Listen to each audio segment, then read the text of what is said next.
एक गांव था जहां के लोग धर्म कर्म के साँचे में ढले दिन भर अपना काम करते और सांझ ढलने पर दिन भर की थकावट उतारने के लिए अलाव जलाकर हुक्का गुड़गुड़ाते, हंसी ठट्ठा करते। कोई किसी की बात का बुरा नहीं मानता। मगर उसी गांव में दो कुंवारे नौजवान थे जो सबसे ज्यादा लोगों को हंसाते। दोनों साथ रहते, साथ खाते और साथ ही घूमते। पर कभी कभी वे दोनों कुछ ज्यादा ही गप हाँकने लगते। बात के अनुरूप कोई बीच में बोलता तो वे कुछ ऐसी बात कह देते कि बात कहने वाले के दिल पे जा लगती। और कभी कभी वे इतनी बड़ी झूठ बोलते जो विश्वास करने लायक ही न होती। एक दिन सबने मिलकर योजना बनाई कि क्यों ना इन दोनों गप्पियों को मजा चखाया जाए। मगर कैसे? वे दोनों बड़े हाजिर जवाबी थे, शायद ही कोई उनकी बात काट सके। मगर उसी गांव के पास एक जाट की धानी थी। जाट 60 वर्ष की उम्र होने पर भी भरे बदन नौजवानों को पीछे छोड़ता था।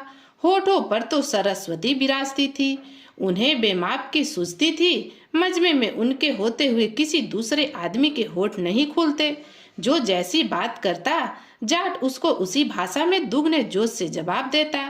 ताना कसी करने वाले मुंह की खाकर रह जाते।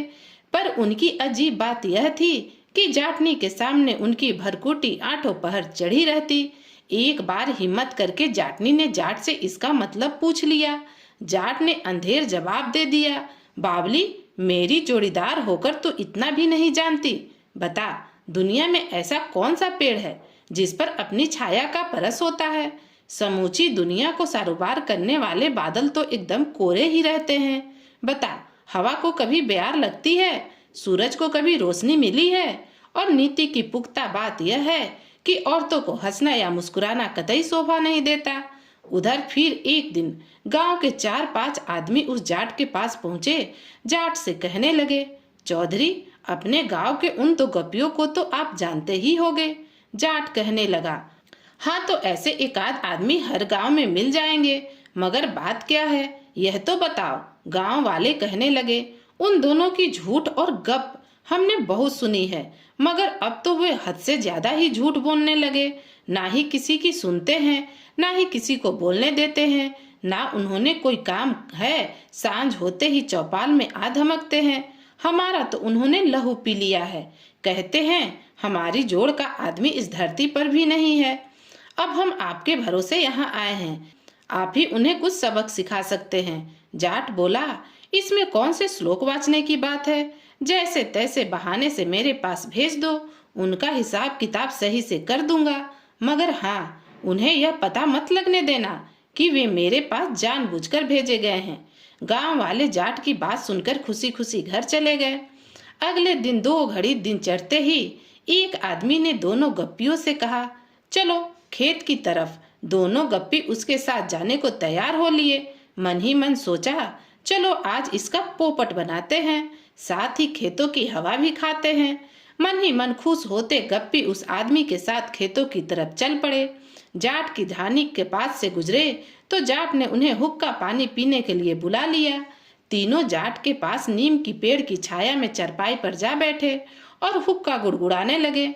इधर उधर की बातें हुई। गप्पियों को तो आदत थी गप मारने की। वे जाट से बोले, चौधरी साहब, सुना है आप बड़े साने आदमी हैं। जाट बोला, अरे मैं कुछ साना नहीं हूँ, साना तो समय होता है। गप्पी बोले, चौधरी, आप सारा दिन खेतों में काम करते हैं, ढोर डंगरों का काम करते करते थक जाते होंगे। जाट बोला, मैं थक जाऊं? उस माँ की कोख से तो मैं जन्म ही नहीं लिया, बल्कि मैं तो खुशी खुशी से काम करता हूँ। काम करने की उतावली में रात रहते आँख खुल जाती है। जिस दिन ज्यादा काम होता है उस दिन भगवान को धन्यवाद करता हूँ। अरे, काम तो किस्मत वालों को मिलता है। पर तुम बताओ, तुम इधर कैसे आ निकले? गप्पी कहने लगे, चौधरी, राजी खुशी बहुत पूछी और कह ली, अब हम आपको एक बात सुनाएंगे, पर शर्त यह है कि आप बीच में कोई सवाल नहीं करेंगे और ना ही उस बात को झूठी कहेंगे।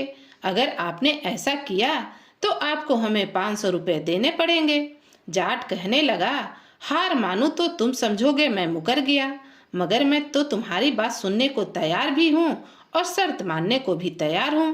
पर तुम्हारी बात खत्म होने पर मैं भी एक बात सुनाऊंगा, और अगर तुमने कोई सवाल किया या फिर उस बात को झुठलाया तो 1000 तुमको देने पड़ेंगे। दोनों गप्पी मन ही मन बड़े खुश हुए कि आज तो बैठे बिठाए पैसे मिल जाएंगे। उन्हें तो पूरा भरोसा था कि उनकी बात में चौधरी जरूर फंसेंगे। तब जाट ढानी से 1-2 आदमियों को और बुला लाया कि कहीं कोई अपनी बात से न मुकर जाए। फिर एक गप्पी ने अपनी बात सुनानी शुरू कर दी। बोला, चौधरी साहब, आपको तो पता है हम शुरू से ही तगड़े हैं। जाट बोला, हाँ भाई, क्यों नहीं, तेरे दादा भी तगड़े थे और तेरे बापू भी तगड़े थे। गप्पी आगे बोला, तगड़े हम इसलिए थे कि हमारे एक ऐसी भैंस थी जो 100 मन दूध देती थी। जाट बोला, हाँ भाई, मुझे इस बात का अच्छी तरह से पता है। तेरी माँ उस भैंस का दिन में 4-5 बार दूध निकालती थी। गप्पी बोला, आपको याद हो, एक बार गांव में भंडारा किया गया था। आसपास के 50-60 गांव हैं जो सारे के सारे बुलाए गए थे, मगर खीर बनाने के समय में सारा दूध फट गया। जाट बोला, हाँ भाई, खूब याद है, वह बात भी मुझे खूब याद है। उस समय मैं गांव में रहता था तो मैं खेतों से गांव की ओर आ रहा था। गांव में रुका पड़ा हुआ था। गप्पी बोला, उसी समय हमारी भैंस का दूध निकालकर उन 50-60 गांव वालों के लिए खीर बनाई गई थी।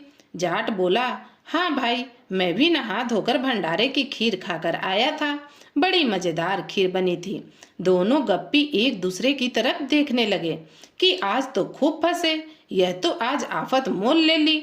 और वह बैठे बिठाए दोनों गप्पियों ने आपस में इशारे किए, अब तू ही पैसे बचा सकता है। अब दूसरा गप्पी अपनी बात सुनाने लग गया। बोला, चौधरी साहब, आपको पता ही है कि मेरे दादाजी पुराने वैद्य थे। जाट बोला, हाँ पता है, उस समय तो तेरे दादा को गांव वाले भगवान समझते थे। तेरे दादा के इलाज से मरीज तुरंत ठीक हो जाता था।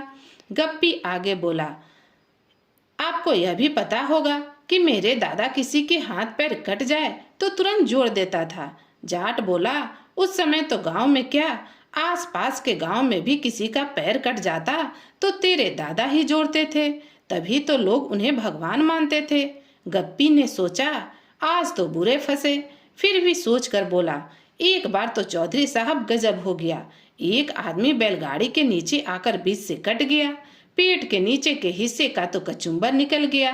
पास ही एक बकरी घास चर रही थी। मेरे दादा ने उस बकरी को बीच से काटकर उसके नीचे का हिस्सा उस कटे आदमी से जोड़ दिया। फिर तब वह आदमी जीवित रहा। हर रोज उसने 4 किलो दूध भी दिया। जाट बोला, हाँ हाँ, बिल्कुल याद है। वह आदमी एक बार मेरे सामने वाले खेत में गन्ने चूसने लग गया था और मेरा बापू उसी समय खेत में जा पहुंचा। मेरे बापू ने फिर उसके पीछे 4 डंडे जड़ दिए। वह आदमी रोने और गिड़गिड़ाने लगा और कहने लगा, चौधरी मार मत, बेशक चाहे मेरा दूध निकाल ले। मेरे बापू ने कहा, हम बकरियों का दूध नहीं पीते और फिर इस तरफ मत आना। अब दोनों गप्पियों की तो सिट्टी पिट्टी घूम, पर जाट उसकी बातों में नहीं फंसा। फिर गप्पी बोला, चौधरी साहब, अब आप अपनी सुनाओ। जाट कहने लगा, भाई, हम साधारण से मेहनत करके खाने वाले आदमी हैं, पर मेरा दादा गांव का सबसे बड़ा आदमी था। उस समय एक बार अकाल पड़ गया, खेतों में एक भी दाना पैदा न हुआ। मेरे बापू, चाचा, ताऊ सब आपस में बैठकर बातें कर रहे थे कि अब खाने को कहाँ से अनाज आएगा। तभी मेरे दादा बीच में बोला, अरे मेरे सिर पर हल जोत लो। बस फिर क्या था, मेरे दादा के सिर पर हल जोत लिया गया और गेहूं बो दिए गए। फिर जहाँ भी बारिश हो, मेरे दादा वहीं जाकर सिर आगे कर देते। बस फिर क्या था, हमारे तो गेहूं के ढेर लग गए। गांव के सब लोग बर्तन उठा उठा कर हमारे घर पहुंच गए कि चौधरी गेहूं दे दो, गेहूं दे दो। उन सब लोगों में तुम दोनों के भी दादाजी बोरे भर कर गेहूं मांगने आए। अब मेरे दादा से गांव के भाई बंधु भूखे मरते न देखे गए। उन्होंने जितने गेहूं चाहे, मेरे दादा ने उतने ही गेहूं उनको दे दिए। पर तुम दोनों के दादा बड़े खुददार आदमी थे। कहने लगे, हम तो रुपयों के बदले में गेहूं लेंगे, मांगते नहीं, जो ऐसे ही मांग कर ले जाएंगे। पैसे तब थे नहीं उनके पास। अब तुम दोनों के दादा 1000 के गेहूं तो ले गए, मगर रुपए बही खाते में लिख कर चले गए। वे रुपए अब भी वहीं वहीं लिखे पड़े हैं। अगर कहो तो अभी दिखा दूं। इतना कहकर जाट चुप हो गया। दोनों गप्पियों की तो हवा गुम हो गई। अगर वही देखे तो 1000 देने पड़ेंगे, क्योंकि किसी तरह का सवाल न करने की शर्त थी, और वैसे भी 1000 देने थे। दोनों गप्पियों ने जाट के पैर पकड़ लिए और गिड़गिड़ाने लगे। बोले, साहब हमारे पास तो इतना पैसा है नहीं। जाट कहने लगा, ये तो शर्त के मुताबिक 1000 मुझे दे दो, या फिर कान पकड़ के कसम खाओ कि जीवन भर कभी झूठ नहीं बोलोगे। गप्पियों ने झट से कसम खा ली कि फिर कभी झूठ बोलने के बारे में सोचेंगे भी नहीं। जाट ने उन्हें माफ कर दिया और गप्पियों ने फिर कभी झूठ नहीं बोलने की कसम खा ली। दोस्तों, कहानी यहीं खत्म होती है। अगर आपको यह किस्सा पसंद आया तो प्लीज चैनल को लाइक करें, शेयर करें और सब्सक्राइब करें। कहानी सुनने के लिए आप सभी का बहुत बहुत धन्यवाद।